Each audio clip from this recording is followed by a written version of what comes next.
All right, Bismillahirrahmanirrahim. Let's quickly review first 4 chapters of AS Physical Chemistry. I'm sure you all are ready and listening, and you all have something to write, a calculator, and so that you just learn with me. So, physical chemistry, we have 8 chapters in physical chemistry. We have total 8 chapters. And out of 60 marks paper, physical chemistry का जो आपको total questions आएंगे, that would be 22 to 24 marks. Some इस तरह very करेंगे. अगर आप कोई भी ईयरली पेपर उठा कर देखें तो फिजिकल केमिस्ट्री की इतना ही वेटेज. उसमें there are few chapter out of these 8 chapters, उसमें कुछ चैप्टर ऐसे हैं जिसमें कंफर्म क्वेश्चन आना है, एंड उसमें पहला chapter is one of them, enthalpy changes is the other one, shapes and molecule is the third one, and Boltzmann distribution curve. ये 3-4 चैप्टर से तो कंफर्म क्वेश्चन आएगा. So there is no point कि इसमें से हम कोई चीज भी स्किप करें. वी विल डू एवरीथिंग इंशाल्लाह, सब चैप्टर से करेंगे, बट इन चैप्टर्स में से तो आपने कुछ भी स्किप नहीं करना. Shapes, hybridisation, formation of sigma and pi bond, इसमें से सबसे फ्रीक्वेंटली आस्क्ड क्वेश्चन कौन सा है? If I ask you people that what is the most frequent question the examiner ask, you would say ionisation energy. Definitely ionisation energy.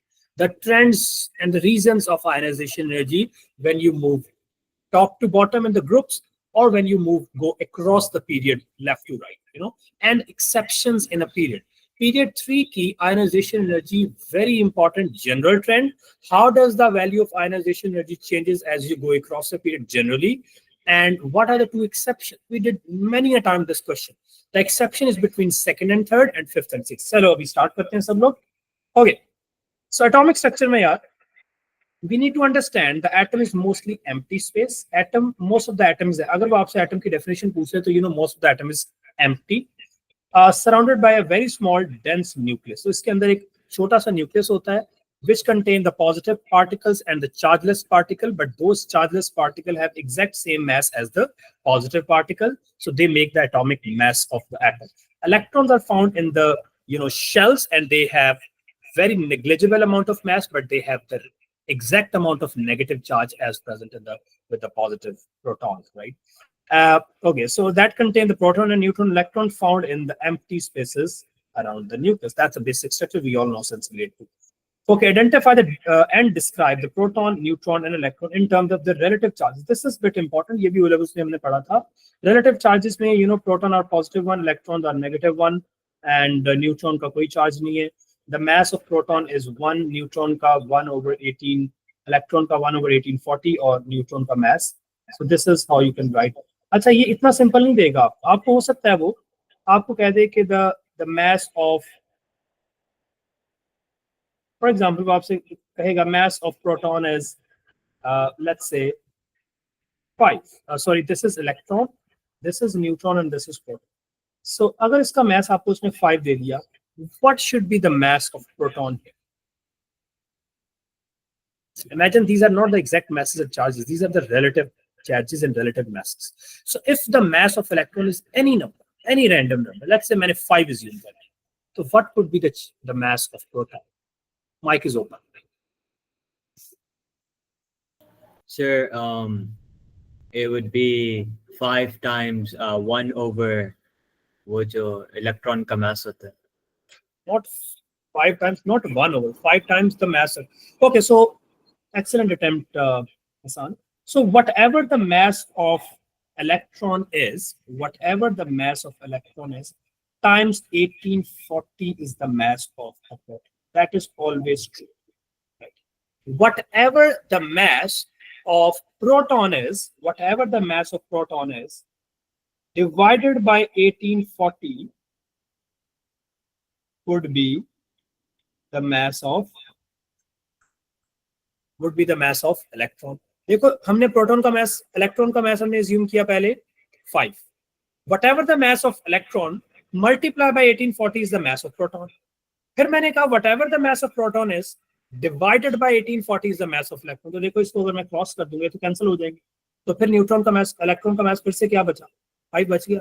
And we know that they have the exact same mass. So this is how we are going to guess the relative masses, relative charges. इस तरह relative masses. Charges का भी same है. If the charge on the proton is +50, so what should be the charge on electron? -50. Their relative charge is not the exact, and neutron are the chargeless particles. Okay? Okay. And we also know that the term atomic and proton number are the same thing. Atomic number is the number of proton present in the nucleus. Mass number and the nuclear number are the same thing. They are the amount of protons, the total amount of protons and neutron present in the nucleus of an atom. This point number 4 is a bit important. We need to describe how they are being distributed in an atom. We know that atom contain the positive particle, the negative particle, the chargeless particle. But the important question is, how does these subatomic particles are distributed? So for 2 marks, examiner could ask that describe the distribution of the mass and the charge within an atom. So how would you describe the distribution of mass? Listen, everyone. We know that in the nucleus, we have the positive particles and the chargeless particles. And they are actually, they make the atomic mass. Here we have electron which have negligible amount of mass, right? So how the mass is distributed from Gange, since protons and neutrons are 1840 times heavier, almost all the mass, आप क्या लिखेंगे? Almost all the mass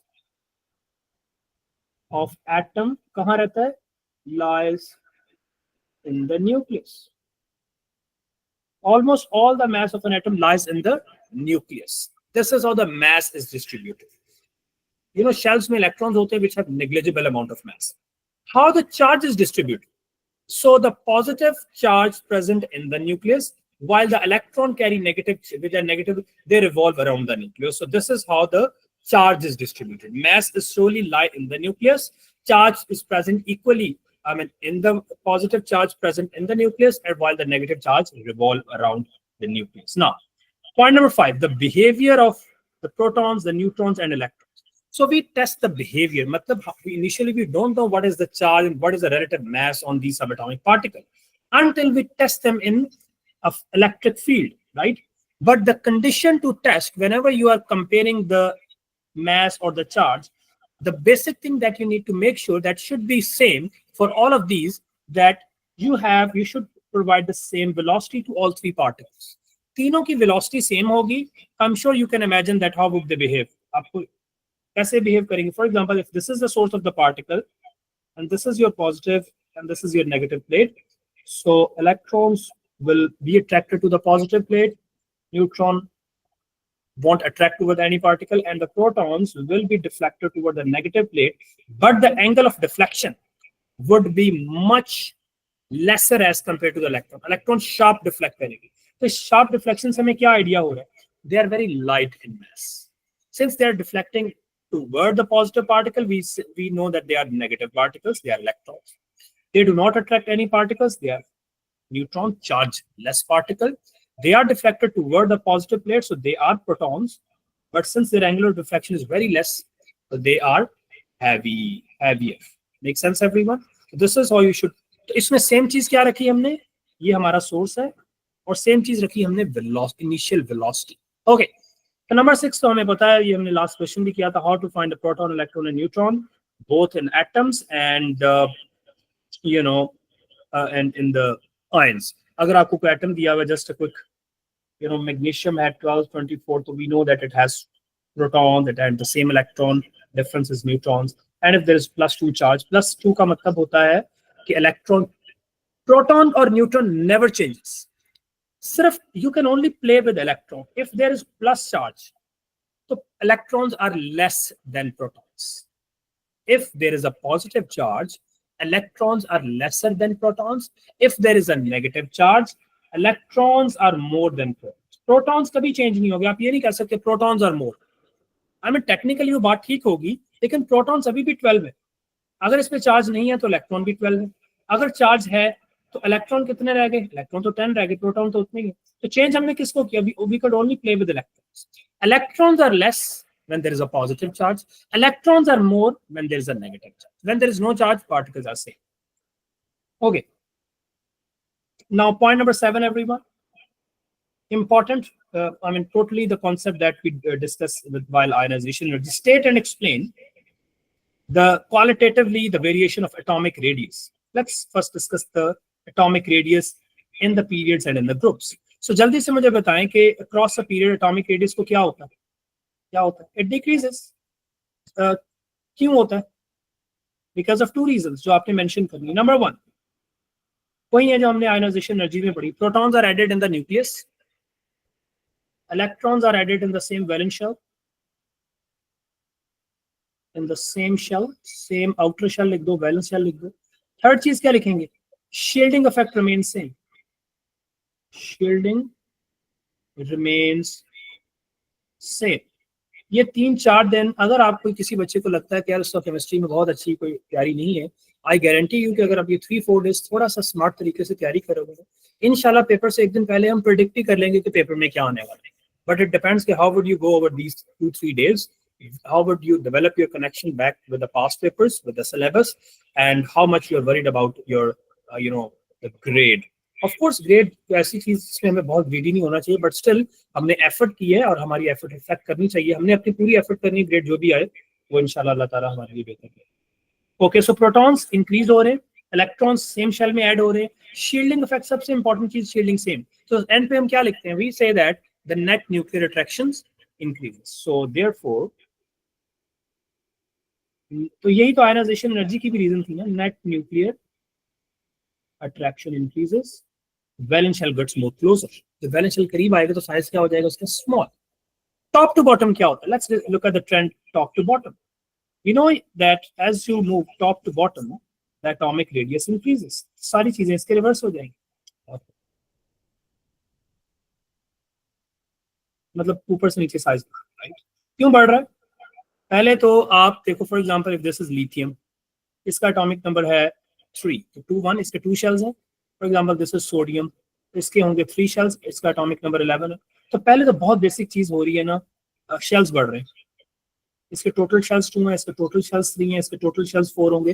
तो group में जैसे आप एक element से next element में जाओगे, एक्स्ट्रा शेल ऐड होगा, क्योंकि वो पीरियड, वो जो उस एलिमेंट का शेल था वो उसके एंड वाले पीरियड में कंप्लीट हो गया, आई मीन एंड वाले एलिमेंट में।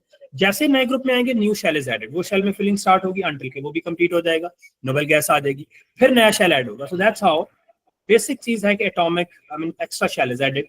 अच्छा, जब एक्स्ट्रा शेल ऐड करते हैं तो जो पहले आउटर शेल था अब वो इनर हो गया, क्योंकि एक नया शेल ऐड हो गया, extra shell is added, right? दूसरी चीज है कि शील्डिंग इफेक्ट इंक्रीज हो रहा है। शील्डिंग इफेक्ट कैसे इंक्रीज हो रहा है? इसको सिर्फ इस एक इलेक्ट्रॉन को सिर्फ ये 2 लोग शील्ड कर रहे हैं, इस एक इलेक्ट्रॉन को अब ये 10 लोग शील्ड कर रहे हैं, तो शील्डिंग इंक्रीज हो रहा है ना। इसमें और भी लोग शील्ड करेंगे, इसकी ये कॉन्फ़िगरेशन, तो इसके ये लोग भी शील्ड करेंगे। तो जैसे जैसे अब नीचे आ रहे, शील्डिंग इफेक्ट क्या हो रहा है? क्या हो रहा है? Shielding increases. सो ओवरऑल जो न्यूक्लियस है वो वैलेंस शेल से क्या हो जाएगा? अवे हो जाएगा। सो एटॉमिक रेडियस क्या हो जाएगा? बढ़ जाएगा, और आयनाइजेशन एनर्जी क्या हो जाएगी? डिक्रीज हो जाएगी। ओके, सो ये आपको पता होना चाहिए। अच्छा, आयनिक रेडियस बहुत इंपॉर्टेंट, थोड़ा सा आयनिक रेडियस इस तरह इंपॉर्टेंट है कि आयनिक रेडियस में we need to discuss the radius of cations and anions. So the catch point here is there are 2 different type of ions we all know, the cations and anions, and we just discussed cations are formed by the loss of valence electrons. A cation is formed when you remove the valence electron. Imagine you had magnesium plus 2, I mean magnesium something. So it was 284, oh sorry, 282. And you just remove, because magnesium is a metal, it would love to lose 2 electrons. It lost 2 electrons. And now how many shells do we have? We only left with 2 shells. Initially in atom we had 3. So what do you think? The size of magnesium ion would be smaller or bigger than its atom? I think the size should be smaller than atom. So this is true for every cation. Cations are formed by the loss of valence shell, which result in the stronger nuclear attraction. Initially, there were 12 protons which were attracting all the 3 shells. Now you lost 2 electrons, you lost the valence shell. These 10 electrons will be strongly pulled. बहुत ज्यादा इसको ये 12 proton तो इनको खींच लेंगे अपनी तरफ, तो ये बहुत करीब आ जाएंगे। Initially, for example, if this was the size of magnesium atom, तो मैग्नीशियम 2+ का साइज हार्डली ये हो। अब इसमें से जब आप इलेक्ट्रॉन निकालेंगे तो मुझे बताएं थर्ड आयनाइजेशन एनर्जी बहुत ज्यादा होगी, because no removing electron from the shell which is closer to the nucleus. That's why there's a big jump when you move to the lower shell. So ions are always smaller. Cations. Reason the cation is formed by the loss of valence electron, which result in the loss of valence shell. So nucleus attract the remaining shell very closely. Radius decreases. Let's look at the anion side. So for example, we have oxygen, initially 816. It had only 8 electrons with a 6 electron in the valence shell, and you've just added an extra electron to make it, negatively charged particle. So now already there were electron. पहले से 6 electron थे, एक और आ गया. So what do you think? The electron are going to attract or repel each other? Definitely they are the same charge. They are going to repel each other. So पहले अगर वो 6 electron, आपको याद है हमने shapes में पढ़ा था कि electrons repel करते हैं, they stay at a maximum distance. So initially if those 6 electron was present like this, so the moment you added one more electron, एक आपने electron इसने gain किया, एक electron add किया, तो ये सारे एक दूसरे को repel करेंगे, will start repelling. जब ये repel करेंगे तो आप imagine करें कि ये जो हमने shell बनाया, ये कोई fixed motorway नहीं है कि electron इधर ही रह सकते हैं. These lines are actually imaginary pathways. There is no exact shell, कोई चीज होती ही नहीं है. It's just a space around the nucleus where the electron.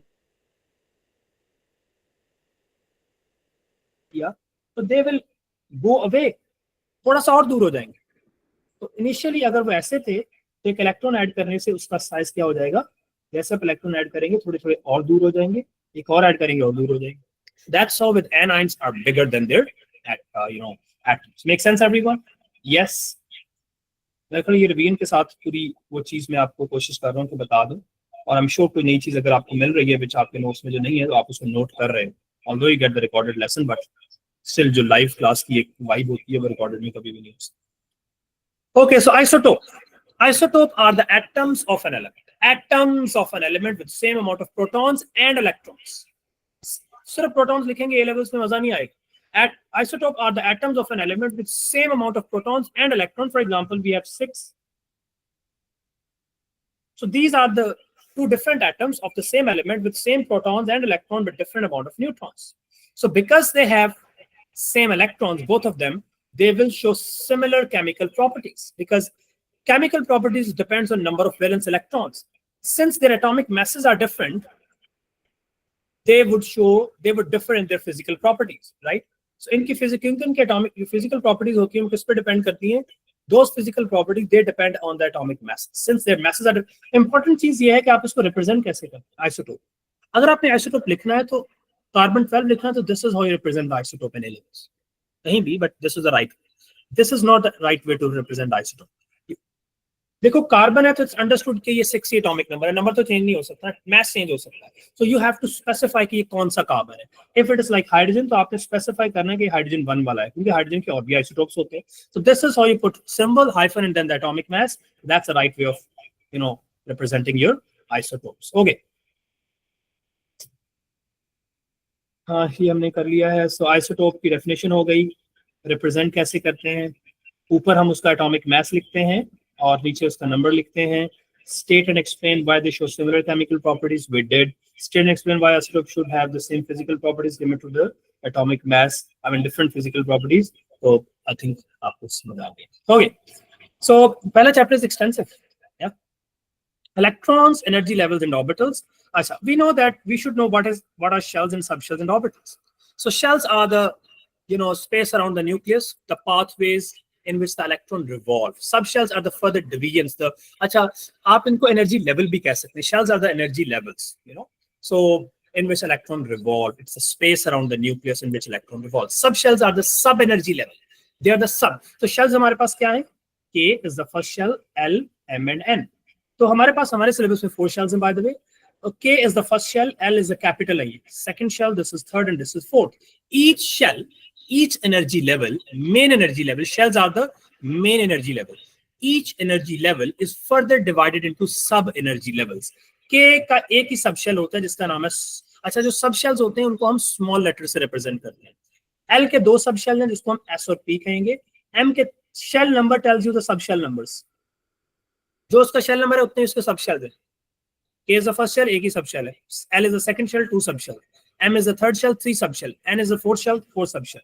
Always start with S, P, and then 3 है तो sp_d हो जाएंगे, n के 4 है, क्या क्या है, sp_d and f. So wherever you see s, अच्छा ये पहले का s है, ये सेकंड का s है, ये थर्ड का s है और ये फोर्थ का s. Wherever you see s, you can also, we can maximum number of electron s can hold 2. So जहां भी s आएगा वो 2 होगा, लेकिन s of every shell would vary in size but not in shape. s की shape क्या होगी? Wherever you see s, it should be a spherical in shape, right? तो s shape का आप वो पूछ सकते हैं. Wherever you see p, तो p मिनिमम सेकंड शेल में होता है, तो ये सेकंड का है, ये थर्ड का है और ये फोर्थ का है. p can hold a maximum of how many electrons? 6. तो p की शेप क्या होगी? p like a dumbbell, but p have 3 degenerate orbital. p में 6 electrons आते हैं, वो p में नहीं पड़ेगा, वो p के 3 degenerate orbitals है, सब orbitals. क्या है वो? px, py and pz. So each can hold 2 electron. So px, py and p. So each, p जो 6 है, इसका मतलब p के 3 further orbitals हैं which are degenerate. What is meant by degenerate? Anyone in the class? What are degenerate orbitals? What do we call them degenerate? किसी को नहीं पता? We have paper after a few days, by the way. Mic is open. Okay, degenerate orbitals वो वाले orbitals होते हैं जिनकी energy exactly same होती है. So सबसे लो एनर्जी किसकी है? सबसे लो एनर्जी होती है those people live in 1s close to the nucleus. छोटा राउंड लेना पड़ रहा है उनको. स्लाइटली ज्यादा होगी 2s की, उससे स्लाइटली ज्यादा होगी 2p की, लेकिन 2p के अंदर 6 इलेक्ट्रॉन्स हैं और वो 6 इलेक्ट्रॉन 3 डिफरेंट ऑर्बिटल्स में है, 2 यहाँ 2 यहाँ 2 यहाँ. तो इन तीनों ऑर्बिटल्स की एनर्जी एग्जैक्टली सेम है, इनको डीजेनरेट ऑर्बिटल्स कहते हैं. Different orbitals with the same energy. Make sense everyone? जो d होता है उसके 5 डीजेनरेट ऑर्बिटल्स हैं. कितने? क्योंकि d में कितने इलेक्ट्रॉन्स आते हैं? 10. तो हर ऑर्बिटल में 2 इलेक्ट्रॉन्स आ सकते हैं, राइट? तो 5 डीजेनरेट ऑर्बिटल्स. आगे चलते हैं. अच्छा, ये जो शेल होता है इसको हम प्रिंसिपल क्वांटम नंबर कहते हैं. n इसका सिंबल है. If n is 1, that is first principal quantum number, k. If n is 2, second principal quantum number, L, with 2 subshells. ये जो सारे आपके सामने लिखे हुए, they all are principal quantum numbers represented by small n. So n is 1 means k, n2 is L, m and n. I'm sure समझ आ गई. अच्छा, ग्राउंड स्टेट इलेक्ट्रॉनिक कॉन्फ़िगरेशन का मतलब होता है नॉर्मल कॉन्फ़िगरेशन जो हम लिखते हैं, जितने भी इलेक्ट्रॉन्स होते हैं उसमें लिखते हैं. Describe the number of orbital up to sp_d हमने बता दिए. नंबर ऑफ इलेक्ट्रॉन्स भी कैसे अच्छा, फॉर्मूला होता है 2n². अगर आपको कहीं कंफ्यूजन हो रही है, वैसे तो 4 का डिफरेंस होता है ना, s में 2, 4 ऐड करो 6 हो गए तो वो p में आते हैं, 4 ऐड करो तो 10 हो गए वो d में आते हैं, 4 ऐड करो 14 वो f में आते हैं. But still you can use this formula. n is the number of shell. If the shell is first shell तो 1 पुट करो, क्या आंसर आएगा? 2. If shell is the second shell क्या आएगा? 8. If n is third shell तो क्या आएगा? 18. So this is how you can predict that how many electrons you are going to fill in any particular principal quantum number. So if the principal quantum number is 1, you can a maximum electron that you can fit is 2. If the principal quantum number is 2, maximum amount of electron would be 8 and 18 and so on. Okay. Describe the order of increasing energy level. हमने आपको बता दिया. Okay, so describe the electronic configuration include the each shell orbital electron configuration हमने की, अभी कर भी लेते हैं आगे. Explain the electronic configuration in terms of the electrons and inner electronic repulsion. So we know that ये जो electrons होते हैं, they are the similar charges, they repel each other. So inner, whenever there is the electron present within the same orbital, for example, we know the famous example is of sulfur. So sulfur have got 16 electrons with the valence electronic configuration as 3p4, 3s2 and 3p4. That's the valence electronic configuration of sulfur. Now these 3p4 electrons are present in 3 different degenerate orbital. I know आप सबको पता है px, py and pz. So how to fill the electron? If there are 3 electrons with, for example, imagine if it is phosphorus, एक यहाँ लगाएंगे, second and third, क्योंकि energy same है तो एक एक करके फिल करेंगे. Since ये सल्फर है, इसके पास 4th इलेक्ट्रॉन भी है तो वो यहाँ आएगा. Now this px has got 2 electron pair आ गया, the inner electronic repulsion होगी. दे विल रिपेल, तो थोड़ी सी एनर्जी इसको चाहिए होगी, यहाँ से किक कर जाएगा। तो इसलिए सल्फर की जो फर्स्ट आयनाइजेशन एनर्जी है वो लो है compared as then expected because of this exception which is called inner electronic repulsion or spin pair repulsion. So determine the number of the electronic configuration atom ions based on the charge. Okay, so sometime आपको configuration भी of course आपको पता होनी चाहिए, ये तो conventional है जो normally हम करते हैं, but इसको इस फॉर्म में भी चेंज कर सकता है वो। फॉर एग्जाम्पल लिसन एवरीवन, यहां तक जो आपके इलेक्ट्रॉन्स हैं, यहां तक 18 इलेक्ट्रॉन्स आपके फेल हो रहे हैं जो मैंने सर्कल किया, 18 इलेक्ट्रॉन्स। तो आप बजाय इसके कि हर बार 1s2 2s2 3s, अगर उसने क्वेश्चन में ये नहीं लिखा और साथ में आर्गन लिख दिया, तो ये आर्गन का क्या मतलब है सर, ये तो पढ़ा ही कभी हमने। आर्गन का एटॉमिक नंबर है 18। Yes, they can ask why the second is more than the first, because second में नेट न्यूक्लियर अट्रैक्शन बहुत स्ट्रांग हो जाता है, क्योंकि एक इलेक्ट्रॉन निकल गया, रिमेनिंग उसका साइज छोटा हो गया, net nuclear attraction is greater, more energy. अच्छा, back to the topic. Argon लिखने का, आर्गन का एटॉमिक नंबर आपने जो भी लिखा होगा इसका एटॉमिक नंबर देखना है, इसका एटॉमिक नंबर 18, तो आपने एज्यूम कर लेना है कि 18 इलेक्ट्रॉन ऑलरेडी लिखे हुए, तो ये जो है वो ये 18 के बाद वाले हैं, 18 के बाद वाले हैं 8 लिखे हुए, तो इसमें टोटल 26 इलेक्ट्रॉन। आर्गन का मतलब जो भी सिंबल लिखा होगा उतने इलेक्ट्रॉन्स आपने एज्यूम कर, that is the short hand electronic configuration, अगर उसने क्वेश्चन में दे दिया। This is how you can write the configuration by the way. Describe the sketch shape और S और P हम कर चुके हैं। Describe free radical. So what is free radical? Free radical is a species more reactive, highly unstable, more reactive than ions. Ions कभी reactive नहीं होते। ये बात सुने जरा गौर से समझो। मुझे बताएं which one is more reactive, magnesium or magnesium plus 2? Mic is open. Which one is more reactive? Magnesium और मैग्नीशियम प्लस 2। 5 सेकंड्स है आपके पास। Anyone in the class? Magnesium. Excellent. Why magnesium होगा? Why magnesium is more reactive? हमने तो पढ़ा है ions are reactive. So why do you think atom is reactive? Because the nuclear charge in magnesium plus 2 is greater because it has less electrons. देखो यार शाबाश। देखो जो रिएक्टिविटी होती है ना किसी भी चीज की, वो होती है एबिलिटी टू लूज और gain electron.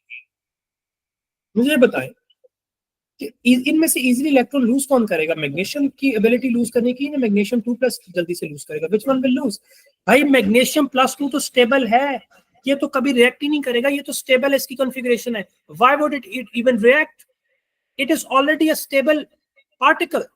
This is highly unstable. It has 2 electrons in the valence shell, which will make it highly unstable. So this will lose, not this one. Atom is more reactive than ion.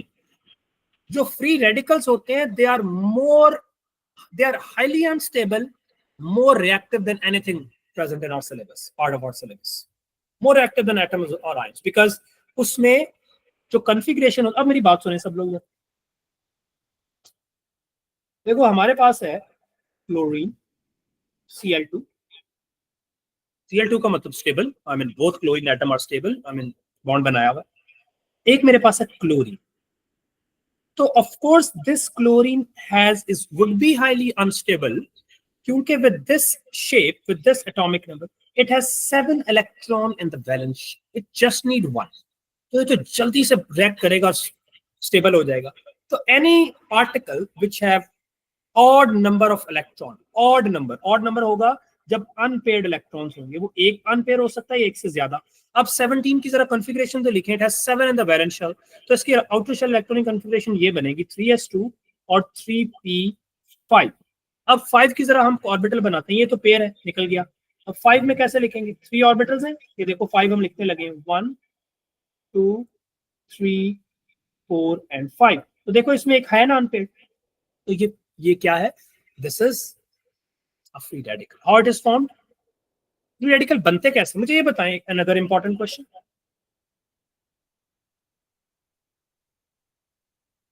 आपको मैंने hint दे दिया। How do the free radicals are formed and how do the ions are formed? ये आपके सामने एक में 2 compound लिखे, NaCl will definitely break to make ions. चलो मैं assume कर लेता हूं कि Cl2 will break to form free radical. So my question is how the ions are formed from NaCl and how the free radicals are formed from Cl2. You have 10 seconds to respond. Ions are formed by heterolytic fission and Excellent free answer. radicals by homolytic. शाबाश, excellent. तो भाई types of bond breaking आपको पता होनी चाहिए. MP1 के लिए important है, कल के लिए भी इंपॉर्टेंट है, जब भी आपका पेपर है. ये जो बेटा आसान हो गई, बस एक minute.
Okay. So this is an ionic compound. The ionic compound with this one is highly electronegative compared to this one, right? So basically, जो type of bond है ना, ये जो bond strength है, वो depend करती है how much the difference of electronegativity between two particles. This is as you go across the period, value of electronegativity increases because atomic radius decrease हो रहा है, right? So net nuclear attraction बढ़ रही है, तो ability to gain electrons ज्यादा हो रही है. इसलिए right वाले gain करते हैं, left वाले lose करते हैं. So जब इसका बॉन्ड ब्रेक होगा तो बेसिकली बॉन्ड होता है 2 इलेक्ट्रॉन्स, राइट? अब ये जो दोनों के 2 इलेक्ट्रॉन है, ऑफ कोर्स हम ये ज्यूम करते हैं क्लोरीन का एक सोडियम का है. जब ये बॉन्ड ब्रेक होगा तो Na के पास जो एक था वो भी सोडियम ले गया, और सोडियम के पास क्लोरीन के पास अपना तो था ही, उसने दूसरा भी ले लिया. That's how it get negative charge. तो हेटेरोलिटिक फिशन है, मतलब इक्वल डिस्ट्रीब्यूशन ऑफ बॉन्ड नहीं हुआ. हेटेरो का मतलब पूरे का पूरा एक के ऊपर ही शिफ्ट हो गया, मोर इलेक्ट्रोनेगेटिव के ऊपर. But here is the catch, when you have atoms, a covalent bond with atom of almost same electronegativity, so we again have 2 electrons. The nuclei of both particles, they will attract these electrons. So how these electrons are going to distributed when the bond is formed, when bond is to be, जब उसको break करेंगे, तो UV की presence में homolytic fission of bond होगा, homolytic, तो you will get free radicals. ठीक है, तो homolytic will give you the free radicals. I'm sure सबको समझ आ रहा है. तो ये हमने बहुत बार पढ़ा आयनाइजेशन एनर्जी, एक बार जल्दी से देख लेते हैं. फर्स्ट आयनाइजेशन एनर्जी में do not forget to define it in the way that the amount of energy required to remove 1 mole of electron from the valence shell of a gaseous atom. Gaseous atom लिखना, to form a unipositive gaseous ion. ठीक है. Second ionization energy आती है, तो amount of energy required to remove 1 electron from the valence shell of a unipositive gaseous. तो फिर आपने gaseous atom से नहीं निकालने, फिर आप unipositive gaseous ion से निकाल रहे हैं. ठीक है.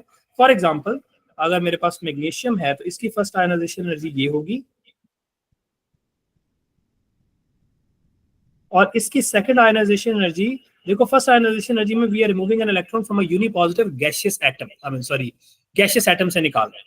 बट अगर आपने सेकंड आयनाइजेशन एनर्जी लिखनी है तो फिर आपने एक ऐसे पार्टिकल लेना जिसमें से पहले एक निकला हुआ electron, you are removing an electron from a unipositive gaseous ion to form a gaseous ion with a 2 positive charge. Okay, so this equation shows the second.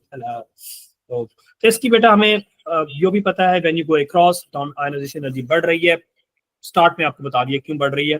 Exceptions आपको पता होना चाहिए. स्पिन पेयर रिपल्शन है और ये spin pair repulsion आएगा between 5 and 6 group में, और इनर शील्डिंग बाय इनर आएगा ग्रुप 2 और 3 में. जो 3 वाले होते हैं they faces a little extra shielding, तो उनका जो आयनाइजेशन एनर्जी है वो लेस हो जाएगा एज देन एक्सपेक्टेड, और 2 वालों का थोड़ा सा ज्यादा होगा. तो इसका जो ग्राफ है वो मैं बना देता हूँ, general graph when you go across. देखो ये आपके पास एटॉमिक नंबर होता है यहाँ पे. फॉर एग्जांपल ये फर्स्ट एटॉमिक नंबर है, ये सेकंड है. थर्ड वाले की मैंने कहा कम होगी तो वो थोड़ी सी लो हो जाएगी. फिर फोर्थ वाला आएगा, फिर फिफ्थ आएगा, सिक्स की मैंने कहा फिर थोड़ी कम हो जाएगी, फिर सेवंथ आएगा और फिर एट्थ आएगा. This is how the value of ionization energy changes in period. लेकिन जनरली ये क्या होती है, जनरली ये इंक्रीज ही होती है. लेकिन 2 exception, second and third and 5 and 6. Make sense everyone? Yes, आगे चलिए. Chapter 1 is done. Any problem in chapter 1? I think we did everything that we could possibly जो हम कर सकते हैं. इसका यार क्वेश्चन एक एक्सपेक्टेड है, मुझे लग रहा है कल 3 to 4 मार्क्स का आ सकता है. उसके लिए देखो इसमें तो वही एग्जैक्ट फॉर्मूलाज है जो हमने पहले से किए हैं. इंपॉर्टेंट डेफिनेशंस इसमें आ सकती हैं. रिलेटिव एटॉमिक मास की डेफिनेशन बहुत इंपॉर्टेंट है, मॉलिक्यूलर मास की, यूनिफाइड एटॉमिक मास की यही डेफिनेशन है जो सामने लिखी. Expected what is unified atomic mass? So the unified atomic mass is basically the mass as 1/12 of the mass of carbon. ये basically relative atomic mass को cut short करना है. So it is the mass as compared to the 1/12 of the mass of carbon 12. So relative atomic mass क्या होगा? The mass of an atom relative to 1/12 of the mass of carbon 12 isotope. और relative molecular mass क्या होगा? The atomic mass of all the atoms in a molecule compared to 1/12 of the mass of carbon 12 isotope. Avogadro's constant थोड़ा सा आपको पता है challenging होता है. तो जब भी आपने किसी चीज के पार्टिकल्स निकालने, नंबर ऑफ पार्टिकल्स, अच्छा नंबर ऑफ पार्टिकल्स का मतलब है number of atoms, number of molecules और नंबर ऑफ आयंस. जब भी क्वेश्चन में उसने ये लिख दिया ना कि आप नंबर ऑफ एटम्स बताएं, नंबर ऑफ मॉलिक्यूल्स बताएं या नंबर ऑफ आयंस बताएं, तो सबसे पहले आपने उसी चीज के मोल्स फाइंड करने, नंबर ऑफ मोल्स. कैसे फाइंड करने? 3 फॉर्मूलाज है. अगर मैस है तो N is M over MR लगा लो, अगर गैसेस है तो V over 24 लगा लो, अगर वॉल्यूम भी ऊपर डेसीमीटर क्यूब में, अगर कॉन्सेंट्रेशन है तो CV लगा. आपने ये फॉर्मूला लगा के इनमें से कोई एक मोल्स निकाल ली. अब उन मोल्स को आपने मल्टीप्लाई करना है 6.02 टाइम 10⁻23. फॉर एग्जाम्पल मैं आपसे कहता हूँ 2 ग्राम ऑफ वाटर में मुझे नंबर ऑफ मॉलिक्यूल्स बताएं, कितने मॉलिक्यूल्स है इसमें. ठीक है, मैं सबसे पहले 2 ग्राम को इसके AR से MR से डिवाइड करके इसके मोल्स निकालूंगा. 0.12 ये इसके मोल्स आ गए. अब मैं नंबर ऑफ मॉलिक्यूल्स निकालने, अब मैं इसको मल्टीप्लाई कर दूंगा 6.02 टाइम 10⁻23. तो मेरे पास वाटर के मॉलिक्यूल्स आ जाएंगे इन 2 gram of water. Hold on. अच्छा, अगर वो कहता है, आप सबको ये बात समझ आई सबको? यस. तो बड़ा सिंपल था ना, नंबर ऑफ मॉलिक्यूल्स निकाल. लेकिन समटाइम वो इससे थोड़ा चैलेंजिंग भी कर सकता है. वो कहेगा आप 2 ग्राम ऑफ वाटर में मुझे हाइड्रोजन के एटम्स बताओ. किसके एटम्स? हाइड्रोजन के एटम. कैसे फाइंड करेंगे जरा बताएं ना. How to get the number of atoms in 2 gram of water? Anyone? Mic is open. I think हम थोड़ा ज्यादा टाइम लगा रहे हैं रिवीजन पे. Is supposed to get a solve paper, but पता नहीं हो ये आपको थोड़ा फायदेमंद लग रहा है या we are just killing the time. फायदे की चीज कर रहे हैं हम मीरट, सान, फाकिया. Yes, okay good. तो मुझे बताएं ना, how to get the number of atoms of hydrogen atom from 2 gram of water. अच्छा सुने मेरी बात. सबसे पहले आपने ऐसे ही किया, जितने भी ग्राम थे उसमें मोल्स निकाल लिए, विच इज 0.12. 0.12 मोल्स. ये किसके मोल्स है? Moles of H2. अब मैंने एटम्स किसके निकालने? हाइड्रोजन के. यहाँ पे जरा इंपॉर्टेंट चीज, फिर आपने जो भी मॉलिक्यूल है और जिसका भी निकालने हैं उनमें रेशो लेना. मुझे ये बताएं कि 1 mole of water, 1 molecule of water contains how many carbon atoms? कितने कार्बन एटम्स? 2. मेरे पास वो वाटर के मोल्स हैं 0.12, तो फिर मुझे पता है ना रेशियो से, ये मैं मोल्स निकाल रहा हूं अभी, नंबर ऑफ एटम्स नहीं निकाल रहा. 1 mole of water have 2 moles of hydrogen atoms. So if we have 0.12 moles of this, so we will definitely have double of this, so 0.24 moles of hydrogen atoms. ये moles आए हैं. Number of atoms कैसे find करने? इस 0.24 को फिर मैंने 6.02 time 10⁻24 से मल्टीप्लाई किया. जब आपने किसी चीज के नंबर्स फाइंड करने, किसी एटम्स, तो पहले उस मॉलिक्यूल के मोल्स फाइंड करो. उस मॉलिक्यूल में देखो कितने एटम्स हैं उस चीज के, उससे रेशियो लगा के आप उस चीज के मोल फाइंड करो और उस मोल्स को एवोगाड्रो से मल्टीप्लाई करो. समझ आ गई सबको बात? Yes yes. अच्छा, थर्ड सिचुएशन भी सुन लें, पार्टिकल्स. सो सल्फ्यूरिक एसिड है मेरे पास, तो जी इसमें आप नंबर ऑफ आयंस बताएं. फॉर एग्जांपल आपके पास 2 ग्राम ऑफ सल्फ्यूरिक एसिड है. आप इसमें नंबर ऑफ आयंस कैलकुलेट करें कि how many ions are there in 2 gram of sulphuric acid. तो पहला स्टेप तो आपको पता है कि आपने मोल्स ही निकाल रहे हैं, इसको इसके एमआर से डिवाइड कर दिया. सल्फ्यूरिक एसिड इज 98, तो मेरे पास इसके मोल्स आ जाएंगे 2/98 वुड बी 0.02. ठीक है, ये मोल्स आ गए. अब दोबारा सुने सब लोग.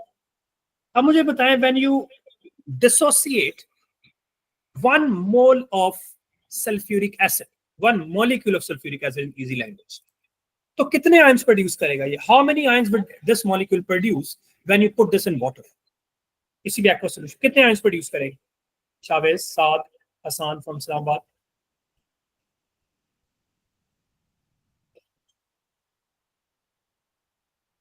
ये तो बहुत आसान है, अभी ओ लेवल्स के बच्चों को ऐड करूं वो बता दें. सल्फ्यूरिक एसिड को पानी में डाला, कितने आयंस प्रोड्यूस करेगा ये? 1 मोल. आसान मारवा, खुदा का खौफ कर लो, कुछ नहीं, पेपर है कुछ दिनों बाद. देखो, इसको वाटर में डिसोसिएट किया, it will produce 2 hydrogen ions and it will produce 1 sulphate ion. तो इसने टोटल कितने आयन प्रोड्यूस किए? इसका मतलब ये है कि 1 mole of sulphuric acid produces 3 moles of ions, right? So if you have 0.02 moles of sulfuric acid, you're going to get 0.06 moles of the ions. ये moles आए. numbers कैसे निकालने? multiply by Avogadro's. अगर वो सिर्फ आपसे पूछ ले कि 1 mole of sulfuric acid में या 2 ग्राम of sulfuric acid में आप हाइड्रोजन के आयंस बताएं, तो फिर कितने होंगे? फिर 2 रेशियो हो जाएगा. 1 mole of sulfuric acid produces 2 moles of hydrogen ions, तो 2 multiply by L कर दो. तो these are the maximum possible चीजें जिसमें बच्चे स्ट्रगल करते हैं. आप नहीं करेंगे इंशाल्लाह, क्योंकि आप सबने सुन ली. Make sense? चलें आगे. ये तो सारा फॉर्मूलाज वाला है, ये तो हमने बहुत बार किया हुआ है. लाइक फॉर्मूला कैसे बनाते हैं, एम्पेरिकल फार्मूला की डेफिनेशन, मॉलिक्यूलर की डेफिनेशन, राइट. एनहाइड्रस का मतलब विदाउट वाटर, हाइड्रेटेड का मतलब there are water of crystallisation. Water of crystallisation की definition, number of water molecule chemically bonded with the salt, और एम्पेरिकल फार्मूला कैसे कैलकुलेट. अच्छा, ये सारी पॉसिबल जो कैलकुलेशन है ऊपर मैंने आपको करवा दी. बॉन्डिंग पे आ जाए, there be a confirm question. करें स्टार्ट. थक तो नहीं गए आप लोग? एनर्जी है ना? So paper is on 19th I believe and it's 15, तो कल है फ्राइडे एंड देन सैटरडे. अच्छा, मंडे को पेपर है ना हमारा. हम आप यकीन करें, अगर आप थोड़ा सा अभी, क्योंकि आपका फिजिक्स पेपर भी ऑफ कोर्स आपने उसको भी मैनेज करना है, अगर आप थोड़ा सा स्मार्ट तरीके से तैयारी करें, आई स्टिल बिलीव दोस्त, आपके लिए नहीं ये मैसेज, आपके फ्रेंड्स के लिए जिन लोगों जो केमिस्ट्री में स्ट्रगल करते रहे, जिस बच्चे को 40% भी आता है ना, 20-30% भी आता है, ये 3-4 डेज भी थोड़ा सा स्मार्ट तरीके से तैयारी करेगा, तो देयर आर हाई चांस कि वो यहाँ पे हाई स्कोरिंग ये कर सकता है. आई डोंट नो लोगों ने इस पेपर केमिस्ट्री को क्यों इतना बहुत रॉकेट में, इतना प्रिडिक्टेबल पेपर आता है पेपर 2 कि आप सोच नहीं सकते. लेकिन आप लोगों ने तो, हमने तो इतने किए हैं, ये मारवा, हसान, मीरब, आप सबको पता है कि जो भी हम पेपर खोलते हैं उसी जैसे 90% पेपर तो वही आता है ना. तो हमें उसको बहुत परफेक्ट करना है इंशाल्लाह. इन 3 डेज में जो क्वेश्चंस बार बार आ रहे हैं उनको तो हमने परफेक्ट लिखे, और जो मैंने बताया था 15 मार्क्स नए ऐड होंगे या 10 मार्क्स, उसके लिए आपने अपना प्रियोर नॉलेज, जितने ज्यादा पेपर ऐड करोगे वैरायटी ऑफ आइडियाज आएंगे और आपके लिए ज्यादा इजी होगा वो 10 मार्क्स अटेम्प्ट करना जो बच्चे जिसमें स्ट्रगल करते हैं, और वही 10 मार्क्स थ्रेशोल्ड को ऊपर नीचे करते हैं हर बार. Okay, Define the term electronegativity. It is the ability of an atom to attract the shared pair of electrons. बल्कि दिखी भी आगे. Is the power of an atom to attract the shared electron toward itself. अगर for है, अगर दोनों ही chlorine है तो दोनों की सेम एबिलिटी, क्योंकि दोनों सेम एटम्स है, दोनों के पास सेम अमाउंट ऑफ प्रोटॉन्स है. बट अगर आपके पास ये चीज है तो क्लोरीन इज हाईली इलेक्ट्रोनेगेटिव, क्योंकि इसकी ability to pull the electron is greater than the sodium की एबिलिटी. तो that is highly electronegative. And trend इसका बिल्कुल सेम है as ionization energy. Ionization energy में हमने पढ़ा था क्रॉस द पीरियड इंक्रीज होती है, ये भी इंक्रीज होती है, रीजन सेम है. टॉप टू बॉटम हमने पढ़ा था डिक्रीज होती है आयनाइजेशन एनर्जी, ये भी डिक्रीज होती है, रीजन सेम. ठीक है. सो हाँ, जो इलेक्ट्रोनेगेटिविटी है वो एक स्केल है, जिसमें पीएच स्केल होता है. यहाँ पे पॉलिंग इलेक्ट्रोनेगेटिविटी स्केल है. 0 से 4 तक होते हैं. 0 is the minimum, 4 is the maximum. 0 किसी की भी नहीं होती है, ये आइडियल वैल्यू है. जो मिनिमम वैल्यू है, देखो जो लेफ्ट वाले हैं उनकी इलेक्ट्रॉन एफिनिटी सबसे लो और ऊपर से नीचे और कम हो रही होती है. इसका मतलब जो जिसकी इलेक्ट्रोनेगेटिविटी पीरियोडिक टेबल में सबसे कम होगी वो बिल्कुल ग्रुप 1 का होगा. और क्योंकि ऊपर से नीचे और भी इलेक्ट्रोनेगेटिविटी कम हो रही है, तो सबसे कम इलेक्ट्रोनेगेटिविटी ग्रुप 1 के सबसे नीचे वाले की होगी, वो उसका नाम है फ्रेंशियम. और क्योंकि अक्रॉस द पीरियड इलेक्ट्रोनेगेटिविटी बढ़ रही है और ऊपर वाला सबसे छोटा होता है, ऊपर की इलेक्ट्रोनेगेटिविटी सबसे ज्यादा होती है. तो फ्लोरीन है ना, ये पीरियोडिक टेबल में सबसे रिच आदमी है, सबसे भूखा है, रिच नहीं है, इट इज हंग्री. इसको इलेक्ट्रॉन चाहिए, तो सबसे ज्यादा स्ट्रॉन्गली इलेक्ट्रोनेगेटिव फ्लोरीन है. और सबसे जो लीस्ट इलेक्ट्रोनेगेटिव, इन दोनों का जो बॉन्ड बनेगा ना, वो तो कोई एटॉमिक बॉम्ब ही बनेगा. ये बहुत जल्दी रिएक्ट लूज करेगा और ये बहुत जल्दी गेन करेगा. इसलिए if you can't even imagine a reaction of fluorine with francium with water. Imagine putting sodium in water can cause combustion inside of water. Cold water में अगर आप सोडियम मेटल फेंक दो ना, तो सोडियम तो बहुत कम रिएक्टिव है कंपेयर टू फ्रेंशियम, बहुत ऊपर होती है. सोडियम से ज्यादा रिएक्टिव पोटेशियम, पोटेशियम से ज्यादा रुबिडियम. तो फ्रेंशियम इमेजिन कितनी रिएक्टिव है. अच्छा, यहाँ पे सिंपल बॉन्डिंग का कॉन्सेप्ट है. बॉन्डिंग आपको पता है, bonding is the transfer of electron. तो आयनिक है, formed by between the oppositely. Definition हम डिफाइन कैसे करेंगे, ये डेफिनेशन लिखिए. सो इलेक्ट्रोस्टैटिक फोर्स होती है बिटवीन ऑपोजिटली चार्ज पार्टिकल्स, जो कि बनते हैं by the transfer of electron. और इनका मेल्टिंग और बॉइलिंग पॉइंट हाई होता है, क्योंकि इनका जॉइंट आयनिक लैटिस है. Strong electrostatic forces, a huge amount of energy is required. आपको पता है कि ये इनकी कुछ एग्जांपल. मेटालिक बॉन्ड की डेफिनेशन आपको पता होनी चाहिए. ये भी एक it's a strong electrostatic force, but this time not between oppositely charge ions, but between positive metal ions and the delocalised metal. And I am sure आपको लेबल डायग्राम भी आती है. आई मीन डब्बे बनाने हैं, बॉक्सेस बनाने हैं, अंडे बनाने हैं विद अ गैप, एंड अंडों के बीच में आपने इलेक्ट्रॉन बनाने हैं. अच्छा, ये हमारे पास मॉलिक्यूल्स हैं. कहता है आपने इनको, अब कोवलेंट होता क्या है, कोवलेंट बॉन्ड की डेफिनेशन हमें पहले पता होनी चाहिए. तो इलेक्ट्रोस्टैटिक, ये भी इलेक्ट्रोस्टैटिक अट्रैक्शन ही है. हर bond is electrostatic attraction. Ionic bond में वो इलेक्ट्रोस्टैटिक है between oppositely charged ions. Metallic bond में इलेक्ट्रोस्टैटिक अट्रैक्शन है between positive metal ions and delocalised electrons. और कोवलेंट बॉन्ड में वो इलेक्ट्रोस्टैटिक अट्रैक्शन है between the nuclei of two atom and the shared electron. So इन सब की हमें डॉटिंग क्रॉस आनी चाहिए. यहाँ पे अच्छा जो काम होने वाला है वो ये है, 3 चीजें. इसको पहले डिस्कस कर लेते हैं जल्दी से. आपको पता है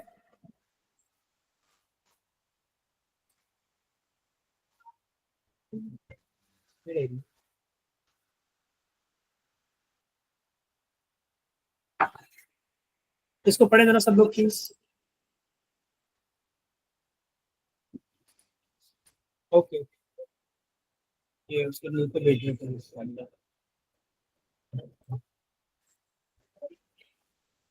गर्मी यार लाहौर में काफी हो गई. हम श्योर जो लोग लाहौर में, उनको तो आइडिया है. There was serious temperature today. इस टाइम भी फील होता है कि आप सऊदी अरब वालों को तो शायद आदत ही पड़ेगी. मुझे लगता है अब तो लाहौरियों को भी आदत पड़ जाएगी आस्ते आस्ते, जिस तरह ग्लोबल वार्मिंग हो रही है. यू नो, दिन टाइम आप 10-11 बजे तक इट्स नॉर्मल, और जैसे ही 12 क्रॉस करते हैं ना, 12 से लेकर 4 o'clock तक इट्स लाइक बहुत गर्मी होती है.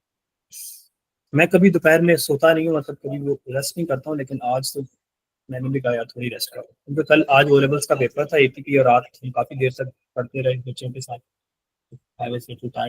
ओके, सो मुझे ये बताएं कि किस पीरियड के लोग हैं जो ज्यादा ऑक्टेट के साथ गद्दारी करते हैं. I mean they doesn't follow the octet, and वो नॉर्मली पीरियड 3 के लोग होते हैं. और पीरियड 3 में नॉर्मली जो सबसे नोटोरियस हैं वो है सल्फर और फॉस्फोरस। ये दो लोग ऑक्टेट को कोई लिफ्ट नहीं कराते। ऑक्टेट का मतलब होता है having the 8 electron, tendency to gain 8 electron in the valence shell. Sulphur का ऑक्टेट एक्सपैंड करता है, तो सम टाइम ऑक्टेट जब एक्सपैंड करता है उसको कहते हैं, एक्सपैंड करने का मतलब है having more than 8 electron in the valence shell, which is very much possible. We know in sulfuric acid, that's the structure of sulfuric acid, H2SO4. In sulfuric acid, sulfur has 6 covalent bonds. So sulfur के outer shell में 6 electrons है, all 6 are involved in bonding. देखो sulphur है, ऊपर double bond oxygen, नीचे double bond oxygen, इधर भी OH इधर भी OH, तो 6 बॉन्ड बने हुए। एक बॉन्ड कितने इलेक्ट्रॉन से बनता है? 2 इलेक्ट्रॉन से। तो फिर 6 बॉन्ड्स का मतलब कितने इलेक्ट्रॉन्स हो गए? 12 इलेक्ट्रॉन। तो 12 इलेक्ट्रॉन तो हमने पढ़ा हुआ है, लेवल्स में होने नहीं चाहिए, लेकिन यहाँ होते हैं। इसको एक्सपेंडेड ऑक्टेट कहते हैं, having 8 electron more than 8। अच्छा 8 से अगर कम है तो उसको shortened octet कहते हैं। That is possible by the, that doesn't follow the octet। अच्छा फिर यहाँ पे आता है concept of dative bonding। Dative bonding का other name is coordinate bond। Dative bonding का other concept is, the name is quad। How it is formed? So it's a covalent bond, it's a special type of covalent bond where देखो ये जो boron है ना, इस इन group 3, तो इसके पास 3 electron है वैलेंस शेल में, तो 3 फ्लोरीन्स के साथ दोस्ती करके भी इसके पास 6 इलेक्ट्रॉन्स बने, even with the bonded form. देखो 3 इसके हैं, एक शेयर करेगा तो अभी भी 6 है, तो होने तो 8 चाहिए, इसको अभी भी 3 कम है, 2 कम है। अमोनिया कहेगा तुम टेंशन ना लो, मेरे पास है बहुत पैसे, मैं तुम्हें दूंगा। अमोनिया के पास लोन पेयर होते हैं, तो अमोनिया इसके साथ डेटिव बॉन्ड बना लेता है, ठीक है। सो अमोनिया इसके साथ भी डेटिव बॉन्ड बनाता है, और अमोनिया का एक बड़ा फेमस डेटिव बॉन्ड है विद हाइड्रोजन आयन। मुझे बताओ इस हाइड्रोजन आयन के पास कितने इलेक्ट्रॉन्स है? कोई भी नहीं है ना, एक ही था, वो भी लूज कर दिया, वो भी बेचारा किसी ने छीन लिया। अब इसको कितने चाहिए टू कंप्लीट द डुप्लेट?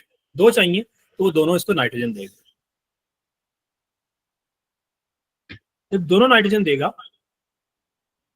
तो इनके बीच में जो बॉन्ड बनेगा वो डेटिव होगी। अच्छा ये बड़ा एक मजे का क्वेश्चन मैं आपको बता दूं, मुझे बताएं अमोनिया में कौन सी बॉन्डिंग है?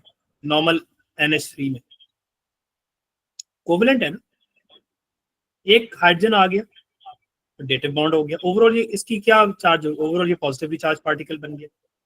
अब ये अमोनियम हमने पढ़ा हुआ है, ammonium chloride, very famous ammonium salt पढ़ा हुआ है ना। तो आपसे पूछ सकता है क्वेश्चन कि name all types of bonding present in this compound. इस कंपाउंड में कितने टाइप की बॉन्डिंग है, जरा सोच के बताएं ना, 10 सेकंड्स है आपके पास।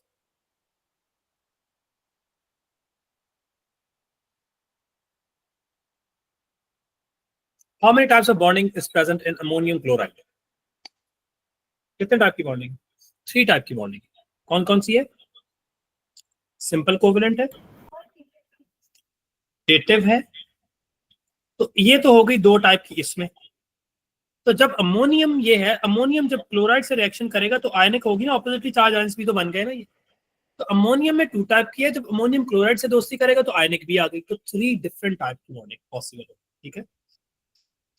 तो अमोनियम का स्ट्रक्चर। फिर Al2O6 बहुत फेमस। अच्छा सम टाइम वो आजकल नया ट्रेंड है, उसने Al2O6 वो कहेगा एक एलिमेंट है X, it behave exactly like aluminium, इसकी शेप बनाओ। ऐसे बनानी है, सब लोग देखें जरा, बताया होगा आप, एक एल्यूमिनियम ड्रॉ किया, बिल्कुल ऐसे ही शेप बनानी जिस तरह मैं बना, 2 उसके यूं डायगोनल लगाए और एक ऊपर की तरफ लगा दिया। फिर एक और एल्यूमिनियम बनाया बिल्कुल उस एल्यूमिनियम के सामने, उसके भी 2 बॉन्ड यूं बनाए, एक यूं बना दिया, ठीक है। फिर आपने इधर क्लोरीन लगाया, क्लोरीन, इन सब के लोन पेयर्स आपने शो करना है, ये इंपॉर्टेंट चीज है। You have to show the lone pairs, lone pair, lone pair, lone pair, lone pair, lone pair, lone pair, 3 lone pair आते हैं ना ग्रुप 7 में, ठीक है। तो ये वाला लोन पेयर इसके साथ दोस्ती करेगा और ये वाला इसके साथ डेटिव बॉन्ड है। This is the exact structure of Al2C, इसको डाइमर कहते हैं, ठीक है। इसमें 6 सिंपल कोवेलेंट बॉन्ड्स है और 2 डेटिव बॉन्ड्स है। आगे चले तो आपसे पूछ सकता है कि how the sigma and pi bond is. Sigma bond बनता है by the head on, by the direct overlap, a good word, direct overlapping of orbitals.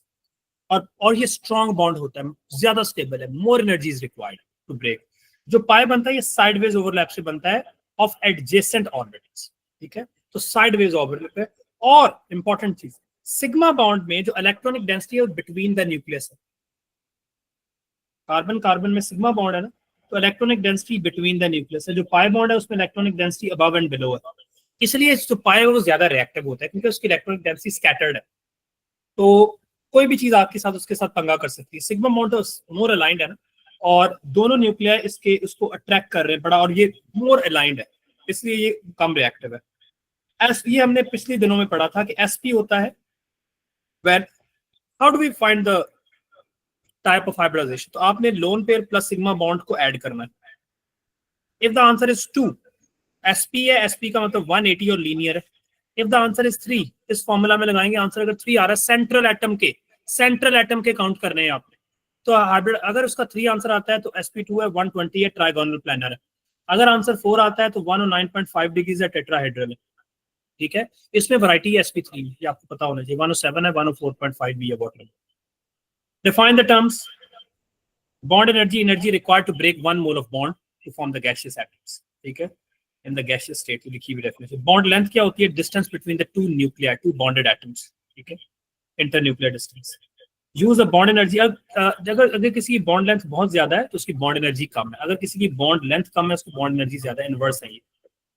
लेकिन ये मजे की चीज है जो आगे आ रही है, उसका नाम है, ये तो हमने किए हुए काफी टाइम, लेकिन ये पेपर में आना कंफर्म है।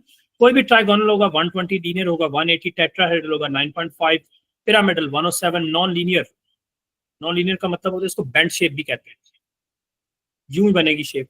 ऑक्सीजन है, कोई भी ऐसी चीज जो ग्रुप 6 में है, और वो 2 बॉन्ड ही बनाएगी, उसकी शेप यही होगी, प्रोवाइडेड कि वो ग्रुप 6 वाला सेंट्रल एटम हो और उसके 2 बॉन्ड बने हुए हो। बट ग्रुप 6 में तो ये भी आता है, सल्फर डाई भी आता है, ग्रुप 6 में तो सल्फर ट्राई भी आता है।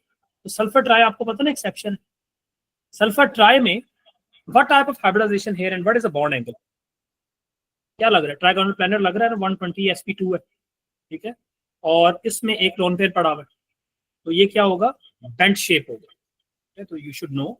और इसकी जो बॉन्ड, इसका बॉन्ड एंगल क्या होगा SO2 का? What should be the bond angle here? शाबाश Sir, 104.5. Come on. आपके सामने SO3 लिखा हुआ है, SO3 और SO2 में क्या फर्क है? What are the difference in terms of the bonds? देखो यहाँ पे 3 सिग्मा बॉन्ड्स है, 3 सिग्मा 120 है, यहाँ 2 सिग्मा और एक लोन पेयर आ गया। तो 1 lone pair can reduce the bond angle up to 2 to 3 degrees. 1 lone pair can reduce the angle up to 2 to 3, तो ये हो जाएगा 117 degree. Right, similarly the way we did methane, for example methane, bond angle क्या है? 4 sigma bond है, 109, 4 sigma bond. मेरे पास ammonia 3 sigma bond है, एक लोन पेयर है, तो बॉन्ड एंगल कितने टाइम रिड्यूस हुआ? 2.5 टाइम होता है ना। हम क्या लिखते हैं? 107.5। जब 107 लिखते हैं या नहीं लिखते? लिखते हैं, 107.5 लिखते हैं। एक में और लोन पेयर लगा देता हूँ, ऑक्सीजन है, 2 सिग्मा बॉन्ड 2-3 टाइम और शॉर्ट हो जाएगा, क्या लिखते हैं? 104.5 लिखते हैं या नहीं लिखते हैं? वो पूछेगा कि which one have more tendency to repel. चलो इंपॉर्टेंट बात सुनो, ये है शेड, ये जो लाइन लगाई ये कोई रॉकेट चीज तो नहीं है, ये भी तो वो इलेक्ट्रॉन ही है ना, लेकिन ये शेड इलेक्ट्रॉन है, ये एक इलेक्ट्रॉन इस चीज का, एक उस चीज का। लेकिन ये जो लोन पेयर है ये दोनों इस सेंट्रल एटम के। तो मुझे ये बताएं कि ज्यादा अट्रैक्शन कौन फील कर रहा होगा, द शेड इलेक्ट्रॉन और the unshared electron, the lone pair? Question is which pair, the shared pair और द लोन पेयर? ये लोन पेयर है और ये शेड पेयर है। Which of the pair will face more attraction? Think before you speak. We've got 10 seconds.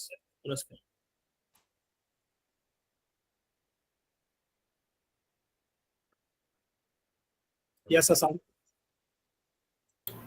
Sir, the lone pairs. Okay, the question is, सब लोग पहले question सुन रहे हैं ना, भूलना नहीं। Question was which of the pair faces, yeah, experiences more attraction? Yes, Hassan. The lone pairs. Lone pairs. Can you please explain your answer, Shabash? Since the shared electrons are being attracted by both the nucleus. So then they must be more, they must face more attraction now. That's the point, Hassan. Shared electron are attracted by 2 लोग, इधर वाला भी खींच रहा है इसको, shade electron को ये भी खींच रहा है, ये भी खींच रहा है, और इन लोन पेयर्स को तो सिर्फ यही खींच रहा है। तो फिर ज्यादा अट्रैक्शन कौन फेस कर रहा हुआ? कौन? Shared electron. Make sense everyone? इसीलिए शेड इलेक्ट्रॉन को इधर, तो शेड इलेक्ट्रॉन को दो लोग खींच रहे हो तो दे आर मोर अलाइंड, ज्यादा अलाइंड होंगे, उधर उधर घूमेंगे नहीं, इसलिए दे ऑक्यूपाई लेस स्पेस। जो लोन पेयर होते हैं वो ज्यादा जगह पे काबू करेंगे। देखो ये 3 बॉन्ड पेयर है, मिलके इतनी जगह पे इन्होंने कब्जा किया। एक लोन पेयर ऊपर आया, उसने इतना वो बदमाश आदमी, उसने एक ही बंदे ने पूरी जगह पे कब्जा कर लिया, because it is attracted by one nuclei only. तो lone pair repel more than bond pair, ये बात आपको पता होनी चाहिए। Make sense everyone? Yes, so that was the point why I want to discuss the syllabus again with you people, and I'm glad that you are listening. Okay, बहुत छोटी छोटी चीजें आपको सीखने को मिलेंगी, और अगर इस पूरी एफर्ट से हम वो 10 मार्क्स में से 5 इंशाल्लाह हम पूरे 10 स्कोर करेंगे, लेकिन उनमें से 5-4 मार्क्स भी अगर हमने इस डिस्कशन से गेन कर लिए ना, तो हमारा पूरा कामयाब हो गया हम अपने पर्पस में, जिसके लिए हमने ये सिलेबस रिवीजन का सेशन रखा था। अच्छा, यहां तक तो हमने कर लिया। अब SF6 में उस दिन पढ़ा था, आसान आपको याद है, आपने कहा था सर ऑक्टाहेड्रल में 8 बॉन्ड होने चाहिए। कितने होने चाहिए? 6 होने चाहिए। और बॉन्ड एंगल क्या होना चाहिए? 90 डिग्री।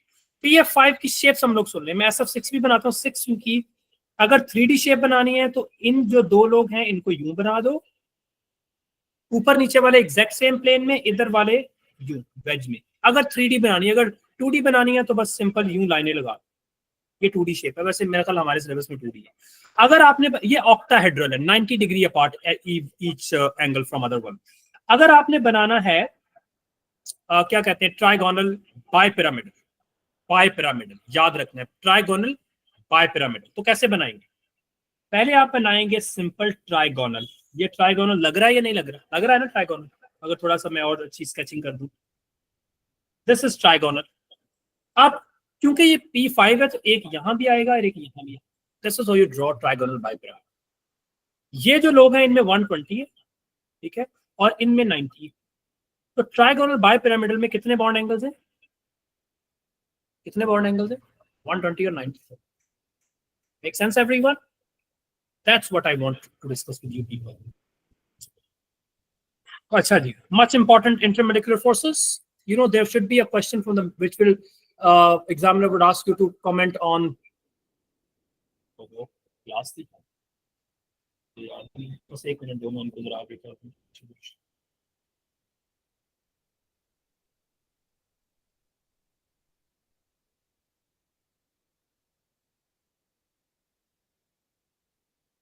आई थिंक हमारा टारगेट तो अचीव हो गया जो हमने रखा होता। 4th चैप्टर तो एनर्जेटिक्स का, आप कहेंगे तो मैं कल आपको करा दूंगा, लेकिन हमारा एम है, नहीं सॉरी 4th तो ये बॉन्डिंग वाला ही है ना, ये तो हो गया, हमारा टारगेट अचीव है।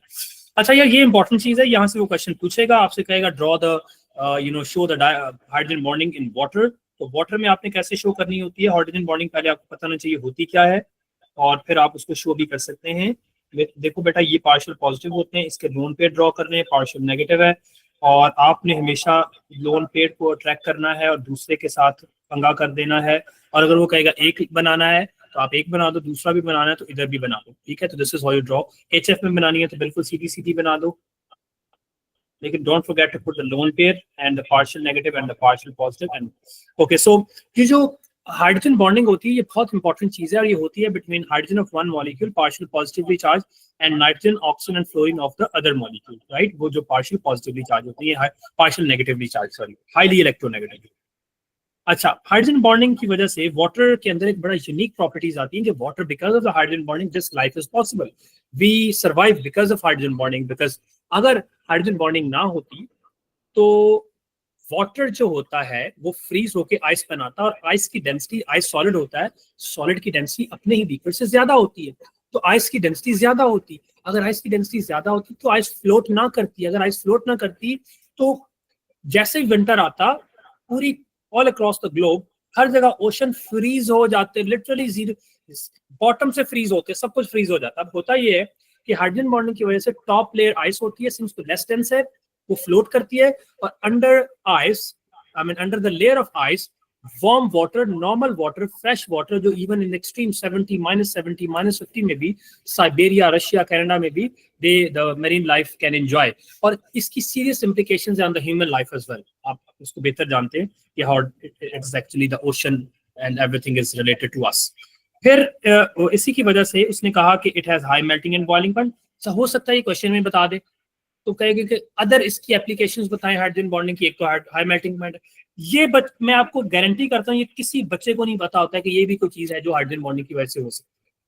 हमेशा हर किसी को हाई मेल्टिंग, क्योंकि ये किसके क्वेश्चंस बहुत कम आते हैं, और इसी जैसे एक चीज आपको पेपर में आने वाली है। सिलेबस से बाहर कभी कुछ नहीं पूछेगा, ये तो आपको पता है। तो हाई, आप कभी वाटर की सरफेस को क्लोजली ऑब्जर्व करें ना, तो पानी को already like always it's a state of high surface tension, जिसको फिजिक्स वगैरह में आप कहते हैं। तो बस आपको इसकी एक्सप्लेनेशन नहीं पता होना चाहिए, but they have high surface tension because of, और solid ice has a low density of liquid, because solid ice जब आइस बनती है तो हाइड्रोजन बॉन्डिंग की वजह से उसमें एयर ट्रैप हो जाती है, एयर ऑक्सीजन एयर ट्रैप हो जाती है, जिसकी वजह से उसकी डेंसिटी, उसका वॉल्यूम बढ़ जाता है और डेंसिटी हो जाती है। That's the reason it floats. अच्छा, जो सबसे इंपॉर्टेंट चीज है वो है आईडी फोर्सेस, वो ये नॉन पोलर लोगों में होती है, और इसकी जो स्ट्रेंथ है वो डिपेंड करती है number of electrons in a molecule, right. और ये पीरियड 3 में आपको पता है ना, जब हम क्रॉस करते हैं सिलिका, तो सिलिका के बाद आता है फॉस्फोरस, फिर आता है सल्फर, फिर आता है क्लोरीन, और फिर आता है argon. This is how the melting point changes in these, although they all have ID forces. तो क्यों होता है? क्योंकि फॉस्फोरस में इतने इलेक्ट्रॉन्स हैं, इसका मॉलिक्यूलर फॉर्मूला ये है, सल्फर का ये है, इसका ये है, और ये मोनोएटॉमिक है। सबसे ज्यादा इलेक्ट्रॉन्स इसमें, तो सबसे स्ट्रॉन्ग आईडी फोर्सेस इसमें होंगी, उससे कम इसमें, तो इसके बाद उससे लो मेल्टिंग पॉइंट इसका, सबसे लो इसका। तो ये होता है because they have ID forces. Permanent dipoles होती हैं जो पोलर कोवेलेंट होते हैं उनमें होती हैं, और जो आयनिक वाले होते हैं उनकी तो ऑफ कोर्स आपको पता है high melting point. Dot and cross देख लीजिएगा। यहाँ पे जो एक इंपॉर्टेंट चीज है वो ये है, और दूसरी इंपॉर्टेंट चीज है you know the characteristics of N ideal gas. क्या है? Ideal gas have zero forces of attraction. Ideal gases have no particle volume, and the collisions of between the particle of an ideal gas are elastic. तो पहला है no particle volume, I mean negligible particle volume of ideal gas. दूसरा है no intermolecular forces between particles of an ideal gas, और third है collisions are elastic। ठीक है, और ये आइडियल गैस की इक्वेशन है PV/nRT। यहाँ पे P पैस्कल में मेजर करते हैं, V मीटर क्यूब में मेजर करते हैं, N मोल होता है, T जो है वो हम केल्विन में मेजर करते हैं, डिग्री सेल्सियस में 273 ऐड कर दो, और R आपको पता है 8.31 होता है। ठीक है, उसके बाद ये आपने उनके स्ट्रक्चर की बेसिस पे, उसके मेल्टिंग और बॉइलिंग पॉइंट की बेस पे उसको गेस करना है कि ये कोवेलेंट है। बहुत हाई मेल्टिंग पॉइंट होगा तो ऑफ कोर्स वो, अगर आयनिक है तो जायंट आयनिक होगा, और स्ट्रॉन्ग इलेक्ट्रोस्टैटिक फोर्सेस हैं, और अगर बाकी ये सारी चीजें हमने की हुई हैं। मेरी क्लास है, अगर आपको बस कोई सीरियस क्वेश्चन है तो you can ask questions such as what can we do? Suggest how the following gas is not considered an ideal gas. क्योंकि वो आइडियल गैस इसलिए नहीं होगी क्योंकि वो इन चीजों को फॉलो नहीं कर रही होगी, क्योंकि उस गैस के अंदर फोर्सेस ऑफ अट्रैक्शन होंगी। जिस गैस में स्ट्रॉन्ग फोर्सेस होती हैं वो आइडियल गैस नहीं होती, जिसमें फोर्सेस ऑफ अट्रैक्शन वीक होती हैं वो आइडियल गैस होती है। Under what condition gases behave ideally? 2 condition. जब टेम्परेचर हाई होगा, मुझे बताओ, टेम्परेचर हाई होगा तो पार्टिकल करीब आएंगे, दूर जाएंगे? They will move away. जब दूर जाएंगे तो उनकी फोर्सेस ज्यादा होंगी या कम होंगी? कम होंगी। जब फोर्सेस वीक होंगी तो they behave more like an ideal gas. High temperature पे पार्टिकल। अब सेकंड है प्रेशर। मुझे बताएं कि under what pressure particle will move away, high और low? Of course low pressure. तो these are the 2 conditions for the gases to behave like an ideal gas. Temperature high होना चाहिए, reason ये कि at high temperature particle are away from each other, very weak forces of attraction, तो मोर ideal. At low pressure again the particle will move away. लेकिन अगर pressure high करोगे तो करीब आएंगे तो फोर्सेस डेवलप हो जाएंगी। That's the full thing in this chapter. We did 4 alhamdulillah chapters with almost possible discussion of everything. See you inshallah tomorrow. Paper भेजे में उनको सॉल्व करें, we'll discuss. कल आप नेक्स्ट 4 चैप्टर रिवाइज करोगे, मोस्ट लाइकली कल हम एक ईयरली पेपर करेंगे। I am sure this lecture थोड़ा सा बेनिफिशियल था, और आई एम श्योर मैं बहुत ज्यादा स्पीड से बोल नहीं रहा था। This was the requirement of the time, क्योंकि you know that's how we can इंशाल्लाह revise the whole syllabus in next 2 or 3 days. Slow जाएंगे तो जितना स्लो जितना मर्जी, इससे स्पीड आप ओ लेवल्स वालों को तो पता है, हसान और मीरब को और मारवा को कि सर की क्या स्पीड है। अल्लाह हाफिज। Okay, sir.